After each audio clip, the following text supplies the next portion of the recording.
कहानी की शुरुआत एक सर्कस से होती है जिसे दो भाई मिलकर चलाया करते थे, जिनका नाम बॉब और होरेतियो होता है। वो दोनों भाई एक दूसरे से बहुत ही अलग थे। होरेतियो बहुत ही ज्यादा घमंडी और चालाक था, जिसे लगता था कि शायद उसी की वजह से उनका वो सर्कस चल रहा है, लेकिन ऐसा था नहीं। बॉब भी उसकी उस सर्कस चलाने में बहुत मदद किया करता था। यहाँ तक कि बॉब को पैसों का बिल्कुल भी लालच नहीं था। वो चाहता था कि उसके सारे दर्शक यहाँ से एंटरटेन होकर जाएं। लेकिन होरेतियो बहुत ही ज्यादा लालची था, जो हमेशा ही पैसों की बात किया करता था। उस सर्कस में और भी कई लोग काम किया करते थे, जैसे बुलेटमैन और चेस्टरफील्ड। एक दिन उसी सर्कस में काम करने वाली एमेरेल्डा नाम की एक लेडी अपने साथ तालिया नाम की एक लड़की को अपने साथ लेकर आती है, जो दोनों भाइयों को बताती है कि इस लड़की को काम की जरूरत है। वो दोनों भाई ही तालिया को देखकर उससे प्यार कर बैठते हैं, क्योंकि तालिया देखने में बहुत ही ज्यादा खूबसूरत थी। होरेतियो तालिया के सामने इस तरह दिखावा करता है कि मानो वही सर्कस का मालिक हो, और वो उसे फौरन सर्कस में नौकरी दे देता है, जिससे तालिया बहुत खुश होती है। इधर होरेतियो हमेशा ही तालिया को इम्प्रेस करने में लगा रहता, ताकि वो उससे शादी कर सके, क्योंकि होरेतियो उसे बहुत पसंद करने लगा था। इधर बॉब भी तालिया को काफी पसंद करता था, लेकिन वो उसे कभी भी कह नहीं पाता, क्योंकि वो बहुत ही ज्यादा शर्मीला था। इधर हम तालिया को देखते हैं, जो होरेतियो को बिल्कुल भी पसंद नहीं करती थी, क्योंकि उसकी हरकतें उसे बहुत अजीब लगती थी। वहीं दूसरी तरफ जब वो बॉब को देखती है तो उसे उससे प्यार हो जाता है, क्योंकि बॉब के अंदर बहुत सारी अच्छाइयाँ थी, और यही कारण था कि तालिया बॉब से प्यार करने लगी थी, और दोनों एक दूसरे के करीब आ चुके थे। अब बॉब डिसाइड करता है कि वो इस बारे में अपने भाई होरेतियो को बताएगा, और इसलिए वो अपने भाई के पास जाता है और उसे बताता है कि वो और तालिया जल्दी शादी करने वाले हैं। लेकिन ये बात सुनकर होरेतियो उस पर गुस्सा करने लगता है, और वो उसके सामने एक शर्त रखता है। वो कहता है कि या तो वो सर्कस को चुन ले या फिर तालिया को। बॉब तालिया से बहुत ज्यादा प्यार करता था, इस कारण वो सर्कस छोड़कर और अपने भाई को छोड़कर तालिया के साथ वहाँ से चला जाता है, जिसके बाद बॉब और तालिया दोनों शादी कर लेते हैं। एमेरिल्डा उन दोनों की शादी से बहुत खुश थी, इसी कारण वो उन दोनों को एक मैजिकल बॉक्स गिफ्ट करती है, और बॉब उसी मैजिकल बॉक्स की मदद से तालिया के साथ एक दूसरा सर्कस स्टार्ट करता है, जिसमें बहुत सारे ऐसे जानवर थे जो उस सर्कस में काम किया करते थे और वहाँ आने वाले दर्शकों को एंटरटेन किया करते थे। इसी कारण अब उन दोनों का सर्कस होरेतियो के सर्कस से ज्यादा फेमस हो गया था। उसके सर्कस को देखने बॉब का भतीजा ओवन भी वहाँ आया करता था, और एक दिन जब वो सर्कस देख रहा होता है तो उसकी नजर पड़ती है जोए नाम की एक लड़की पर, जिसे ओवन पसंद करने लगता है। और यहाँ पर हमें पता चलता है कि जोए एक बहुत ही बड़े आदमी की बेटी है, जो कि एक बिजनेसमैन है, और उसका नाम मिस्टर वुडली है। और इसी तरह अब कुछ दिन गुजर जाते हैं और ओवन भी अब उस सर्कस में काम करने लगा था, और वहीं जोए और ओवन अभी भी दोनों साथ रहा करते थे, और दोनों एक दूसरे से प्यार करने लगे थे। और एक दिन ओवन उसी सर्कस में जोए को शादी के लिए प्रपोज करता है, लेकिन इस बात की जानकारी जब जोए के फादर मिस्टर वुडली को पड़ती है तो वो इससे बिल्कुल भी खुश नहीं होते, क्योंकि ओवन एक सर्कस चलाने वाला लड़का था, जो कि उनके सामने बहुत ही गरीब था, और मिस्टर वुडली कभी नहीं चाहते थे कि उनकी बेटी ओवन से शादी करे। और इसी कारण वो ओवन के सामने एक शर्त रखता है और कहता है कि अगर उसे जोए से शादी करनी है तो उसे उसके बिजनेस में उसका साथ देना होगा, और उसे उन्हीं के साथ घर जमाई बनकर रहना होगा। ओवन अपने प्यार को पाने के लिए मिस्टर वुडली की इन शर्तों को मान लेता है, और वो मिस्टर वुडली की कंपनी में काम करने के लिए राजी हो जाता है। और अब ओवन उसकी फैक्ट्री में काम करने लगता है, जहाँ पर कुत्तों के लिए बिस्किट बनाया जाता था, और वो वहाँ पर क्वालिटी कंट्रोल की भूमिका निभाता था, जो कुत्तों को बिस्किट को खाकर चेक करने का था। लेकिन ओवन को ये काम बिल्कुल भी पसंद नहीं थी, उसे वापस अपने सर्कस में जाने का मन हो रहा था। लेकिन जोए भी वहाँ पर काम किया करती थी, इस कारण वो अपने मन को मारकर वहीं पर काम करते रहता है। एक दिन एक वर्कर ब्लिंकली उसके पास आती है, और वो उसके साथ मिलकर एक अनोखा बिस्किट बनाने में जुटा हुआ था, जिसे इंसान भी खा सकते थे। इसी कारण वो ब्लिंकली के साथ प्रोडक्शन रूम में जाता है, जहाँ पर ब्लिंकली उसे उस बिस्किट को चेक करने को कहती है, जिसे खाते ही ओवन के चेहरे का कलर चेंज होने लगता है, और वो बताता है कि ये बिस्किट बहुत ही ज्यादा बेकार है। वो दोनों एक बार फिर से उस एक्सपेरिमेंट में असफल हुए थे। वो दोनों बहुत दिनों से इस तरह के बिस्किट को बनाना चाहते थे जो इंसानों और कुत्ते दोनों खा सके। तभी वहाँ पर ब्रोक नाम का एक और वर्कर उसके पास आता है, जो जोए को बुलाने के लिए वहाँ आया था, और वो ओवन की इस हार को देखकर बहुत ज्यादा खुश हो रहा था, क्योंकि वो हमेशा ही ओवन से जलता रहता था, क्योंकि वो मिस्टर वुडली की काफी ज्यादा करीब था। तभी वहाँ पर मिस्टर वुडली भी आ जाते हैं, जिसे ब्लिंकली उस बिस्किट के बारे में बताने लगती है, और वो बताती है कि इसे बनाने की प्रोसेस बहुत ही ज्यादा आसान है, और वो मशीन को ऑन करके उस प्रोसेस के बारे में मिस्टर वुडली को बताने लगती है।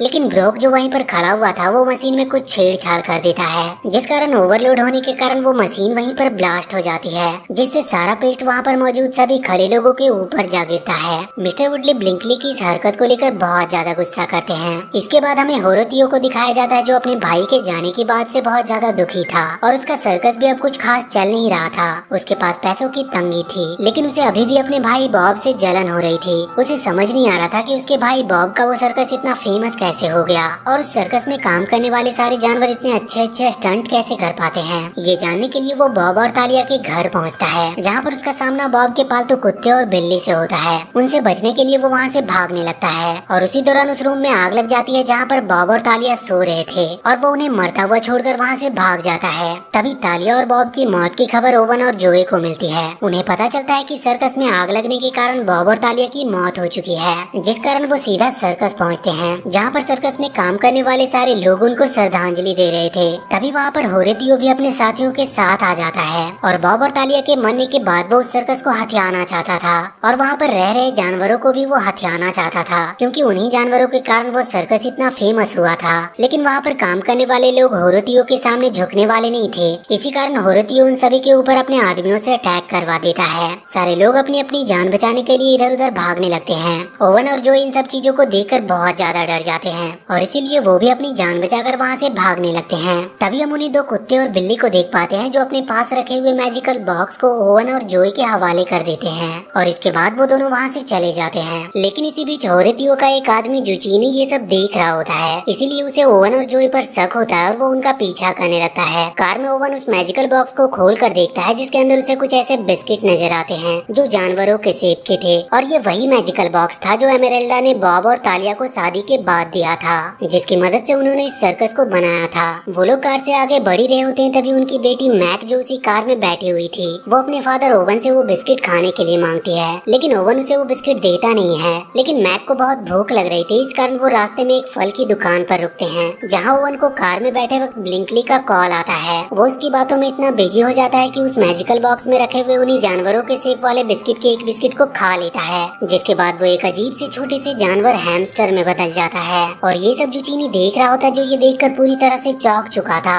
तभी वहाँ पर जोई और मैक आ जाती है, जो उस कार में उस छोटे से अजीब जानवर को देखकर चौंक जाती है और वो उस जानवर को कार से भगाने की कोशिश करने लगती है। लेकिन किसी तरह से ओवन अपनी बीवी जोई को बताता है कि वो इस बिस्किट को खाने के बाद ही इस तरह से जानवर में बदल गया है। जोई भी उसकी बातों को समझ जाती है और उसे यकीन हो जाता है कि ये उसका पति ओवन ही है। तभी उन लोगों को उसी मैजिकल बॉक्स के अंदर एक लेटर मिलता है जिसमें लिखा हुआ था कि अगर कोई इंसान इन बिस्किट को खाता है तो वो इन सेब की तरह ही एक जानवर में बदल जाएगा। और उसमें ये भी लिखा हुआ था कि इस मैजिकल बॉक्स के बारे में चेस्टरफील्ड को सारी बातें पता है। चेस्टरफील्ड वही बंदा था जो बॉब के साथ सर्कस चलाया करता था और वो उसका काफी अच्छा दोस्त भी था। इसी कारण जोए ओवन सीधा ही चेस्टरफील्ड के पास सर्कस की तरफ जाते हैं और ये सब चीजें जुचीनी भी अब समझ चुका था। इसी कारण वो अपने बॉस होरोतियो को जाकर सारी बातें बताता है। वो बताता है कि उस मैजिकल बॉक्स के कारण ही बॉब ने अपने सर्कस को इतना फेमस किया था। ये जानकर होरोतियो उससे कहता है कि वो किसी भी हालत में उस मैजिकल बॉक्स को ओवन से छीनकर उसके पास लेकर आए। रास्ते में जब बॉब और उसकी फैमिली चेस्टरफील्ड के पास जा रहे होते तब वो अपनी कार के पीछे जुचीनी को देखते हैं और वो समझ जाते हैं कि वो आदमी उस मैजिकल बॉक्स को छीनने के लिए उनका पीछा कर रहा है। इस कारण से ओवन उस मैजिकल बॉक्स में रखे हुए एक बियर के शेप वाले बिस्किट को खा लेता और एक बियर में ट्रांसफॉर्म हो जाता है, जिससे वो जुचीनी को डराकर वहाँ से भगा देता है। इसके बाद वो लोग सीधा ही चेस्टरफील्ड के पास पहुँचते हैं और उसको सारी बातें बताते हैं। चेस्टरफील्ड उन लोगों को बताता है कि जब भी कोई आदमी इस मैजिकल बॉक्स में रखे हुए इन बिस्किट को खाएगा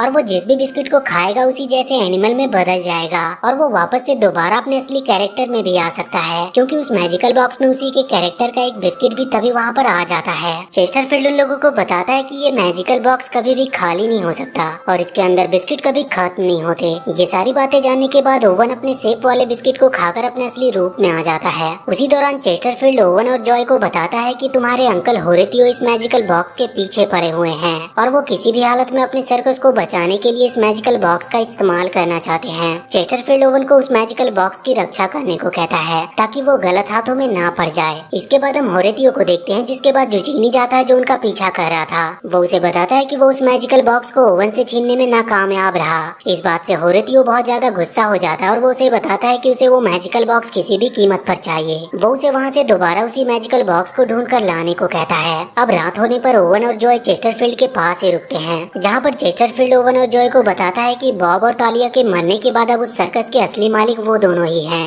लेकिन ओवन दोबारा से उस सर्कस में काम नहीं करना चाहता था, इसी कारण वो चेस्टरफील्ड से मना कर देता है। जॉय उसे बहुत समझाती है लेकिन ओवन नहीं मानता। इस कारण जॉय ही अब उस सर्कस को चलाना चाहती थी, तो वो अकेले ही चेस्टरफील्ड और बाकी लोगों के साथ मिलकर उस सर्कस को एक बार फिर से नया रूप और उसे बेहतर बनाने के लिए उसके काम में जुट जाती है। इधर ओवन वापस से उसी बिस्किट फैक्ट्री में आ जाता है, जहाँ हम देखते हैं कि ओवन का उस काम में बिल्कुल भी मन नहीं लग रहा था, क्योंकि अब वहाँ पर जॉय भी नहीं थी। लेकिन वो किसी तरह अपने आप को समझाता है। इधर हम जॉय और चेस्टरफील्ड को देखते हैं जिन्होंने कड़ी मेहनत के बाद अब उस सर्कस को एक नया रूप दे दिया था और कुछ ही दिनों में वो सर्कस की रीओपनिंग करने वाले थे। जॉय ओवन को भी इस बारे में बताती है और वो उसे कल होने वाली रीओपनिंग सेरेमनी के लिए सर्कस में बुलाती है। ओवन इसकी बात मानकर उसके साथ अगले ही दिन सर्कस पहुंच जाता है, जहां वो देखता है कि वहां पर मौजूद सारे दर्शक बहुत ही ज्यादा निराश हैं, क्योंकि उनकी उम्मीदें कुछ और थी। क्योंकि वो सारे दर्शक उन एनिमल्स स्टंट को देखना चाहते थे जो पुराने सर्कस में दिखाया जाता था। इसी कारण सारे दर्शक बोर हो रहे थे। ये देखकर ओवन की बेटी मेक अपने फादर ओवन को बताती है कि उन्हें मैजिकल बॉक्स से बिस्किट को खाकर एनिमल में ट्रांसफर हो जाना चाहिए और परफॉर्म करना चाहिए, नहीं तो सारे दर्शक यहाँ से चले जाएंगे।